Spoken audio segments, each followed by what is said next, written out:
আসসালামু আলাইকুম রহমতুল্লাহ আবরাকাত। আজকে খুব খুব খুব বেশি খারাপ লাগতেছে। আমার এই আদুরের প্রিয় ডায়মন্ড ডাব পাখিটি মারা গেছে। এই পাখিটার নাম আমি দিয়েছিলাম শিউলি। এটা মেয়ে পাখি ছিল। তো ও দুনিয়া ছেড়ে চলে গেছে। আর এগুলো আমার বাজিকর পাখিগুলো। তো চলে গেছে আই থিঙ্ক ঠান্ডার কারণে। এর জন্য ঠান্ডার খুব বেশি পড়তেছিল। এই কারণে হয়তো আমাদের ছেড়ে চলে গেছে। আমার এই শিউলি মারা যাওয়াতে আমার খুব বেশি কষ্ট লাগতেছে, কারণ ডায়মন্ড ডাবের এক একটা বাচ্চা আমার এখানে হওয়া বাচ্চাগুলো। তো আমার উচিত ছিল ঠান্ডা আসার আগে আরো সুন্দর করে সেট আপটা ঠিক করা, ঠান্ডার প্রিপারেশন নেওয়া, বাট আমি করিনি।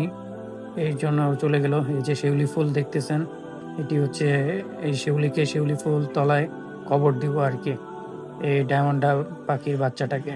আমার খুব কষ্ট লাগতেছে। সবাই দোয়া করবেন আমার এই পাখিটার জন্য। ইন্না লিল্লাহি অনিল্লাহি আলী রাজিউন। ফুল ফুটবে, মনে হবে যেন এই শিউলি ফুটতেছে আমাদের মাঝে। তাই এই শিউলি ফুল তলায় ওর কবরটা দিয়েছি। কত সুন্দরভাবে ফুটবে এই শিউলি ফুলগুলো, আর আমার মনে পড়বে এই ডায়মন্ড ডাব পাখির কথা। তারপরেতে এই এত সুন্দর করে টাওয়েল দিয়ে ভিতরে অনেক কিছু সেট আপ দিয়ে, যেসব জায়গাগুলো প্লাস্টিক গুলো বাজিগর পাখি কামড়ে কামড়ে ছিঁড়ে ফেলছে, ওগুলো জায়গা এই পলিথিন দিয়ে এত সুন্দর করে সেট আপটা করেছি যেন ওদের ঠান্ডা একটুকু ঘায়েল না করতে পারে। সবাই দোয়া করবে, সবকিছু আল্লাহ তাআলার উপর। যতই আমি সেট আপ দিই আর যাই করি, আল্লাহ তাআলা ভালো রাখলে ওরা ভালো থাকবে। আজকে এটুকুই। আল্লাহ হাফেজ।